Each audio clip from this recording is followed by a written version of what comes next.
दोस्तों, मैं हूं गुलशन त्यागी और आप देख रहे हैं एक्सेल विद गुलशन त्यागी 28। आज हम इंट्रो क्वेश्चन 80 से 90 सीखेंगे। आज की क्लास पूरी प्रैक्टिकल होगी। सभी लोग अपनी एक्सेल शीट खोल लीजिए। पहला क्वेश्चन अपना इज ब्लैंक। इज ब्लैंक क्या होता है, मैं आपको थोड़ी स्पीच देता हूं इसके बारे में। दोस्तों, मान लीजिए बोनस कॉलम में कुछ सेल खाली हैं। हमें पता करना है कि कौन सा सेल ब्लैंक है। तो फॉर्मूला लगाएंगे is blank A2। Bonus cell के फर्स्ट सेल लेंगे A2 और ब्रैकेट बंद कर देंगे, एंटर प्रेस कर देंगे। अगर सेल खाली है तो ट्रू आएगा, अगर सेल खाली नहीं है तो फॉल्स आएगा। तो अपना सेल में बोनस लिखा हुआ है तो अपने सेल पर फॉल्स आएगा। ओके स्टूडेंट, ऑफिस में मिसिंग डाटा चेक करने के लिए बहुत उपयोगी फॉर्मूला होता है। हम ऑफिस में सबसे ज्यादा फॉर्मूला ये यूज करते हैं। अगर मिसिंग सेल यूज करना है तो इज ब्लैंक का ही उपयोग किया जाता है। कोई डाउट हो तो स्टूडेंट क्लियर करते हैं या आगे बढ़ते हैं। अगला क्वेश्चन अपना इज नंबर थोड़ी इसकी मैं स्पीच देता हूं आपको। अगर सेल में नंबर होगा तो ट्रू आएगा, अगर टेक्स्ट होगा तो फॉल्स आएगा। तो हम फॉर्मूला लिखते हैं इज ब्लैंक D2। D2 में अपना 41,000 है, मतलब नंबर है, तो अपना ट्रू आएगा। अगर इसमें IT डिपार्टमेंट में IT लिखते तो इसमें फॉल्स आता है क्योंकि ये टेक्स्ट है। ओके स्टूडेंट, नंबर निकालने के लिए इज नंबर का उपयोग होता है। अगले क्वेश्चन पर चलते हैं इज टेक्स्ट नंबर पर। अगला क्वेश्चन अपना इज टेक्स्ट। इसकी थोड़ी मैं आपको स्पीच देता हूँ। अगर सेल में नेम लिखा है तो ट्रू आएगा, अगर नंबर होगा तो फॉल्स आएगा। ओके स्टूडेंट, मैंने फॉर्मूला लिखा है इज टेक्स्ट B2 मतलब टेक्स्ट लिखा है तो ट्रू आएगा। अगर नंबर होता, अगर मैं इसको 41,000 पे लगाता तो अपना फॉल्स आता। ओके स्टूडेंट, अगला क्वेश्चन अपना if plus is blank number. इसमें क्या होता है, अगर बोनस खाली है तो मिसिंग आएगा, ओके, और नहीं तो अवेलेबल आएगा। ओके, फॉर्मूला लगाते हैं equal if bracket 1 is blank E2 में अपना क्या है 3,000 बोनस है, comma double quote missing double quote comma double quote available double quote bracket बंद करेंगे। और अपना E2 में क्योंकि अपना नंबर है तो अवेलेबल आएगा। अगर नंबर नहीं होता, अगर मैं इसको 8 पे लगाता E8 पे तो उसमें मिसिंग आता। ओके स्टूडेंट, या मैं आपको करके दिखा देता हूं। E8 एंटर करेंगे तो मिसिंग आ जाएगा। E8 क्योंकि अपना खाली है। अगला क्वेश्चन पर चलते हैं काउंट ब्लैंक। काउंट ब्लैंक क्या होता है स्टूडेंट, अपना कमेंट में आंसर दो। अभी जो मैंने ऊपर क्वेश्चन किए हैं इनमें कोई डाउट हो तो कमेंट में लिखो और इसका मुझे कमेंट में जल्दी से जल्दी आंसर दो। काउंट ब्लैंक होता क्या है इसके बारे में मुझे आपको 5 सेकंड दे रहा हूं मैं, कमेंट कीजिए। ओके, चलो मैं स्पीच देता हूं इसकी थोड़ी। काउंट ब्लैंक होता क्या है, पूरे बोनस कॉलम में कितने सेल ब्लैंक है तो ये उनको शो करता है। तो हमने फॉर्मूला लगाया है काउंट ब्लैंक, पूरी डाटा रेंज लेंगे E2 से E8 हम डाटा रेंज लेंगे। इसमें हम चेक करेंगे इसमें ब्लैंक सेल कितने हैं, तो ब्लैंक सेल अब कितना है 1, तो ब्लैंक सेल 1 है। ओके स्टूडेंट, कोई डाउट हो तो क्लियर करते हैं या आगे बढ़ते हैं। ओके, अगला क्वेश्चन अपना काउंट है क्या होता है, मैंने आपको पहले भी करवा चुका हूं स्टूडेंट ये क्लास में। आप मुझे कमेंट में आंसर दीजिए इसका। काउंट होता क्या है, पूरी टेबल में कितने सेल खाली नहीं है। हम पूरी पहले डाटा रेंज लेंगे इक्वल काउंट है, पूरी डाटा रेंज लेंगे A2 से F9 और ब्रैकेट को बंद करेंगे, एंटर प्रेस करेंगे। इसमें टोटल सेल कितने हैं, इसमें टोटल सेल 48 है और एक सेल इसमें मिसिंग है, तो मतलब ये 4700 होगा। ओके स्टूडेंट, काउंट ए का मतलब होता है कि ओनली खाली सेल को छोड़ के ये जितने सेल में कुछ लिखा होगा तो ये सभी को बताएगा भाई टोटल सेल कितने हैं। कोई डाउट हो तो स्टूडेंट क्लियर करते हैं, आगे बढ़ते हैं। अगला क्वेश्चन है अपना एग्जैक्ट। एग्जैक्ट फंक्शन होता क्या है? एग्जैक्ट फंक्शन में हम एग्जैक्ट के सेंसिटिव कंपैरिजन कैसे करता है? जैसे मैं आपको मान लीजिए आपके B2 में गुलशन लिखा है और मैं G2 में स्मॉल लेटर में गुलशन लिख देता हूं। ओके स्टूडेंट, तो एग्जैक्ट फॉर्मूला लगाएंगे तो उसमें फॉल्स आएगा। क्यों आएगा? क्योंकि वो एग्जैक्ट नहीं लिखा हुआ है। एग्जैक्ट का काम होता है बिल्कुल एग्जैक्ट शो करना। तो ये देखो हमने फॉर्मूला लगाया, एग्जैक्ट B2 में मैंने गुलशन लिखा और G2 में मैंने स्मॉल अक्षरों में लिखा है। एग्जैक्ट करेंगे तो फॉल्स आएगा, इसलिए मैंने H2 में मैंने सेम सेम लिखा है, तो उस पे अपना जो सेम लिखेंगे। B2 में मैंने यह फॉर्मूला दिखाता हूं, मैंने B2 में मैंने गुलशन लिखा, H2 में मैंने सेम गुलशन लिखा है, तो वहां पे ट्रू आएगा। ओके स्टूडेंट, कोई क्लियर हो तो ओके ओके। चलो दोबारा दोबारा स्पीच देता हूं। एग्जैक्ट एग्जैक्ट क्या होता है? एग्जैक्ट होता है जैसे जो भी आपने पहले लिखा है उसको चेक करने के लिए आप फार्मूला लगा रहे हो, उसको एग्जैक्ट चेक करने के लिए तो सेम ही नंबर कॉलम में होना चाहिए। जो सेल है वो दूसरा सेल भी सेम होना चाहिए, तभी एग्जैक्ट अपना काम करेगा और ना फॉल्स आएगा। और अगर सही होगा तो ट्रू आएगा। ओके स्टूडेंट, ये एचआर अपने टेबल बनाने के लिए इसका उपयोग करता है। अगला क्वेश्चन अपना एन फंक्शन। एन फंक्शन होता क्या है? कमेंट में आंसर दीजिए स्टूडेंट, एन फंक्शन क्या होता है?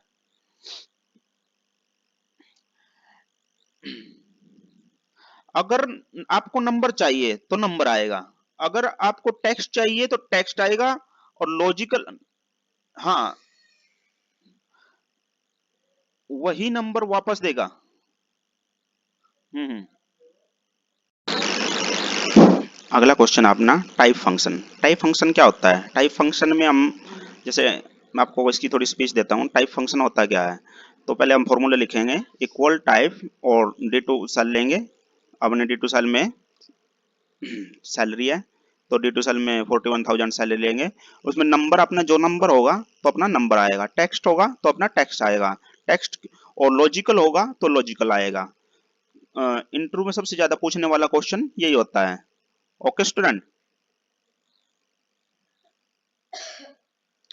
अगले क्वेश्चन पर चलते हैं अपना सेल फंक्शन। सेल फंक्शन क्या होता है? सबसे ज्यादा पूछा जाने वाला इंटरव्यू क्वेश्चन यही होता है कि सेल फंक्शन होता क्या है। चलो मैं अपना फॉर्मूला लगाता हूँ, इक्वल सेल और ब्रैकेट को बंद करेंगे, डबल कोट करके एड्रेस और A9। A9 मैंने लिया है, आईडी लिया है 108। ओके, तो इसमें सेल का एड्रेस, ये सेल के एड्रेस को बता देगा, $A$9, ये पूरे सेल के एड्रेस को शो कर देगा। Okay student,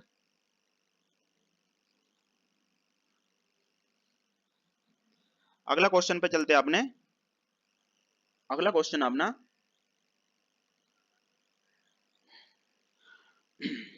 91 question. एक सेकंड, 91 लिख लेता हूँ इसको स्टूडेंट।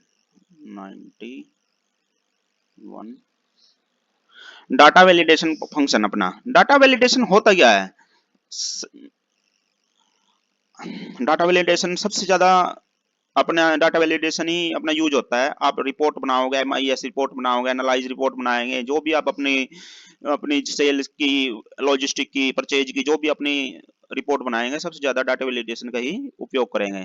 सबसे पहले हम H2 से इसमें हम अपना डिपार्टमेंट लिख लेंगे, सेल, HR, IT और फाइनेंस। ओके स्टूडेंट, ओके, तो इसके बाद हम डाटा वैलिडेशन पे जाएंगे, डाटा पे जाएंगे, डाटा पे जाने के बाद डाटा वैलिडेशन पे जाएंगे, डाटा वैलिडेशन ओके करेंगे। मैं थोड़ा आपको यहाँ पे करके दिखाता हूँ। डाटा वैलिडेशन पे जाएंगे, डाटा वैलिडेशन पे जाने के बाद लिस्ट पे जाएंगे, लिस्ट पे जाने के बाद सोर्स में आप जो अपने H2 में H लाइन में लिखी है डिपार्टमेंट, उसको सिलेक्ट करेंगे और ओके कर देंगे। ओके स्टूडेंट, तो अपना इस पे डाटा वैलिडेशन लग जाएगा। आप जो भी अपना सिलेक्ट करोगे, आपका एचआर सिलेक्ट करना है तो एचआर आ जाएगा, फाइनेंस सिलेक्ट करना है तो आपका फाइनेंस आ जाएगा। ये अपना डाटा वैलिडेशन होता है। अब देखिए डिपार्टमेंट में ड्रॉप डाउन बन गया है। ओके स्टूडेंट, इंटरव्यू में पूछा जाता है कि डाटा वैलिडेशन का उपयोग क्यों करते हैं, तो आंसर गलत डाटा एंट्री रोकने के लिए।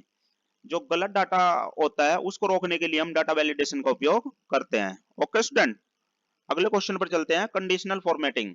कंडीशनल फॉर्मेटिंग होता क्या है? चलो मान लीजिए, कंडीशनल फॉर्मेटिंग क्या होता है, कमेंट में आंसर दीजिए स्टूडेंट। 5 सेकंड आपको देता हूं, कमेंट में आंसर दीजिए। कंडीशनल फॉर्मेटिंग क्या होता है? अरे आपको कंडीशनल फॉर्मेटिंग आता है? ओके, तो सिस्टम खोल लीजिए। कंडीशनल फॉर्मेटिंग, मान लीजिए आपके बॉस ने कहा कि जिनकी सैलरी 30,000 से ज्यादा है, जिनकी सैलरी 30,000 से ज्यादा है उसको हाईलाइट कीजिए। तो हम सबसे पहले सैलरी कॉलम को सिलेक्ट करेंगे।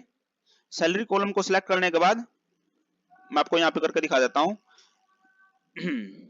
मान लीजिए हमें चेक करना है कि जिसकी सैलरी 30,000 से ज्यादा है तो उनकी सैलरी निकालते हैं। होम टैब पे जाएंगे, होम टैब पे जाने के बाद कंडीशनिंग फॉर्मेटिंग में जाएंगे।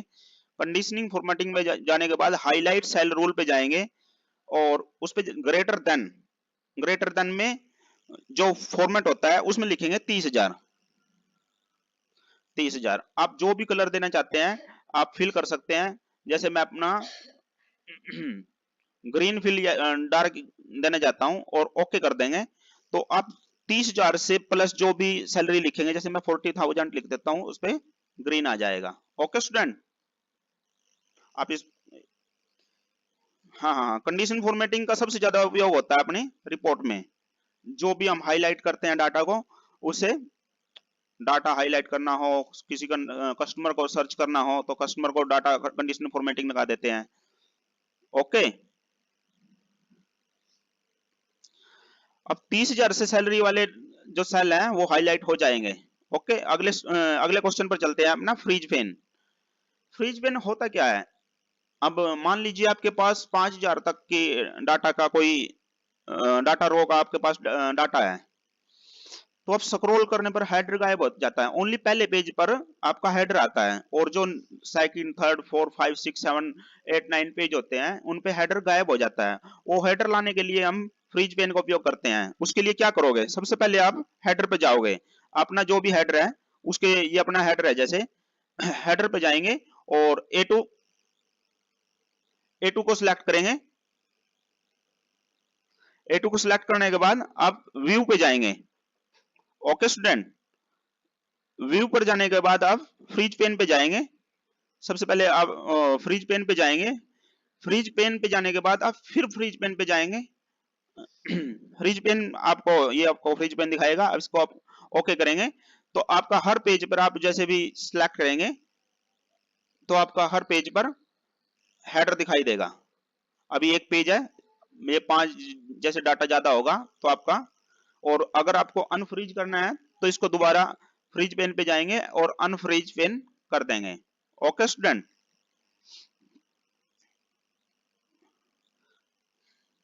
अगला क्वेश्चन अपना, रिमूव डुप्लीकेट। सबसे इंपॉर्टेंट क्वेश्चन है स्टूडेंट, ये अपना रिपोर्ट बनाने के लिए सबसे ज्यादा उपयोग करते हैं हम। जो रिपोर्ट बनाते हैं MIS रिपोर्ट, उसमें हम गलत एंट्री डाटा को सिलेक्ट करने के लिए रिमूव डुप्लीकेट का उपयोग करते हैं। ओके स्टूडेंट, थोड़ा अपना सिस्टम पर ध्यान दीजिए। सिस्टम, हाँ हाँ हाँ, वही सारी क्लियर आ रही है ना स्टूडेंट? ओके, अगला क्वेश्चन अपना, रिमूव रिमूव डुप्लीकेट।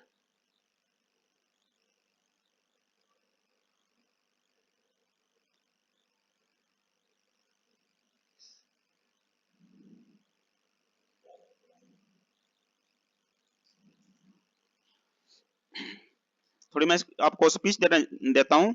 मान लीजिए डिपार्टमेंट में सेल दी गई, सेल 2 बार लिखी गई है। जैसे मेरे डिपार्टमेंट में सेल अपनी रोहित जो है वो सेल्स में है, और चिराग सेल्स में है, और करण सेल में है। अपने डिपार्टमेंट में 3 बार सेल दिया हुआ है। ओके स्टूडेंट, तो आप डिपार्टमेंट सेल को सिलेक्ट कीजिए। डाटा वैलिडेशन पे जाइए।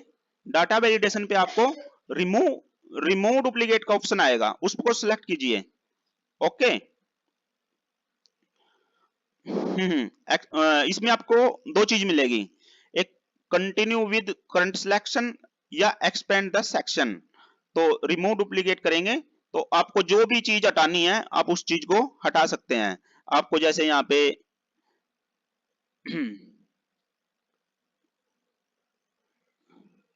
आपने कॉलम सिलेक्ट किया है, आप रो सिलेक्ट कीजिए। इसमें हमने रो कॉलम को सिलेक्ट किया है, रो को सिलेक्ट करेंगे और रिमूव पे जाएंगे, रिमूव डुप्लीकेट पे जाएंगे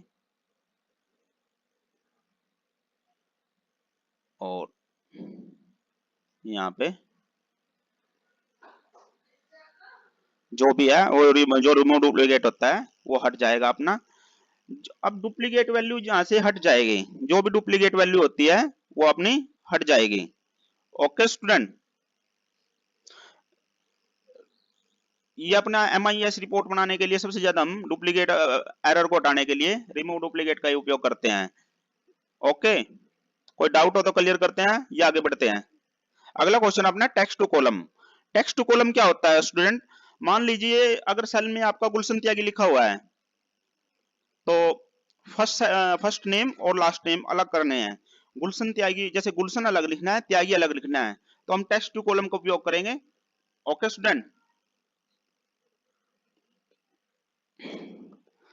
हम्म अब टेक्स्ट टू कॉलम का उपयोग करेंगे और सबसे पहले आप नेम को सिलेक्ट कीजिए। जैसे आपने गुलशन त्यागी लिखा है GULSHAN,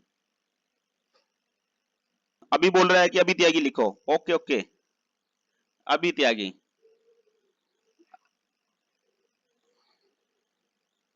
अभी त्यागी ले लेते हैं। ओके, तो टेक्स्ट टू कॉलम पे जाएंगे,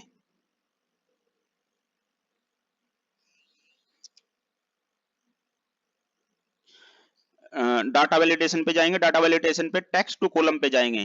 टेक्स्ट टू कॉलम पे 9 नंबर पे अभी त्यागी लिखा हुआ है, नेक्स्ट नेक्स्ट पे क्लिक करेंगे।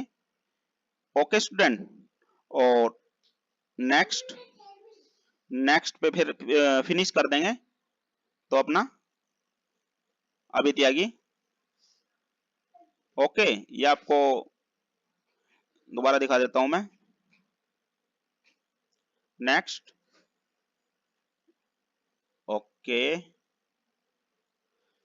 अपना जो सेल है डेजिनेशन उसका $H$9 और जर्नल टेक्स्ट। ओके, तो जो भी अपना नाम है वो अपना अलग अलग हो जाएगा। प्रोटेक्टेड सीट कैसे करते हैं? सीट पे अपना पासवर्ड कैसे लगाते हैं स्टूडेंट? तो अगर आप नहीं चाहते कि आपके जो फॉर्मूला है वो डिलीट ना हो, अगर कोई आए और उसको डिलीट कर दे, तो आप नहीं चाहते कि आपके बगैर कोई उसको ना खोले, तो आप उस पर प्रोडक्ट आप पासवर्ड लगा सकते हैं स्टूडेंट। तो सबसे पहले क्या करेंगे, रिव्यू पे जाएंगे, रिव्यू पर जाकर अपना प्रोटेक्ट सीट सीट पे जाएंगे और ओके कर देंगे। ओके करने के बाद आप सिलेक्ट कर देंगे, ओके करने के बाद आपका पासवर्ड लग जाएगा। आप जो भी अपना पासवर्ड लगाना चाहते हैं आपका पासवर्ड प्रोटेक्टेड सीट हो जाएगा। ओके स्टूडेंट, अगला क्वेश्चन अपना पाइवेट टेबल। सबसे ज्यादा ऑफिस में यूज होने वाला क्वेश्चन होता है एक पाइवेट टेबल। सबसे इंपॉर्टेंट क्वेश्चन है स्टूडेंट, पाइवेट टेबल सबसे ज्यादा यूज होने वाला क्वेश्चन है अपना। मान लीजिए आपको डिपार्टमेंट वाइज सैलरी रिपोर्ट बनानी है, तो आप सबसे पहले पूरे डाटा को सिलेक्ट करें, पूरे डाटा को आप सिलेक्ट करेंगे। इंसर्ट में जाइए, इंसर्ट में जाने के बाद आप पाइवेट टेबल पे जाइए। ओके स्टूडेंट, पाइवेट टेबल पे जाएंगे। ओके,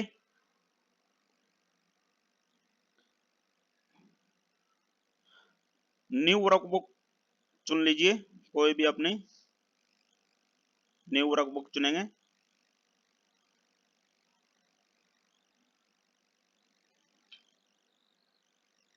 न्यू वर्कबुक आ जाएगी। रो में लिखिए डिपार्टमेंट, प्राइवेट टेबल में डिपार्टमेंट लिखेंगे। Okay student, value of salary लिखेंगे।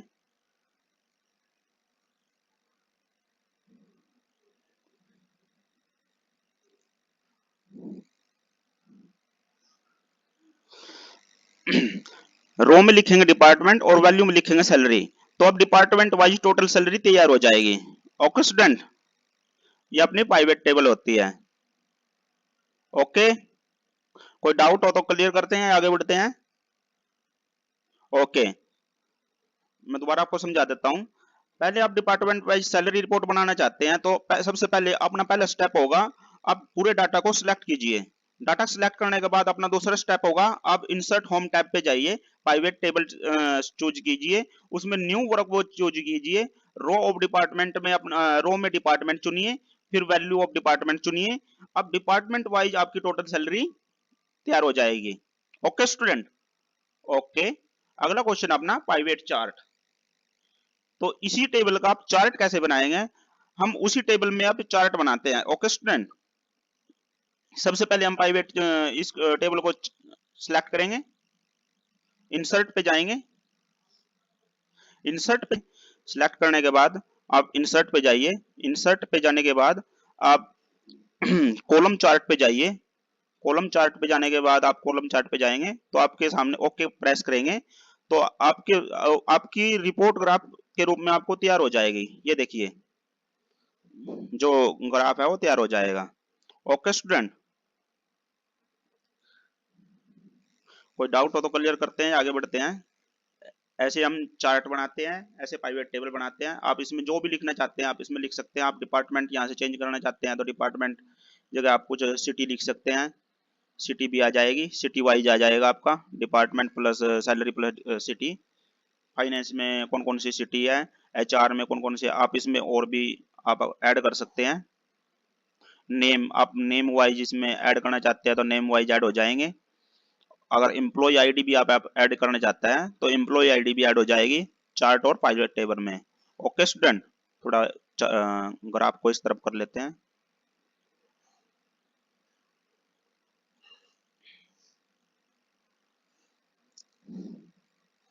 तो डिपार्टमेंट, सिटी और name, sum of employee ID, sum of salary. Okay student, अगला अपना क्वेश्चन है 100।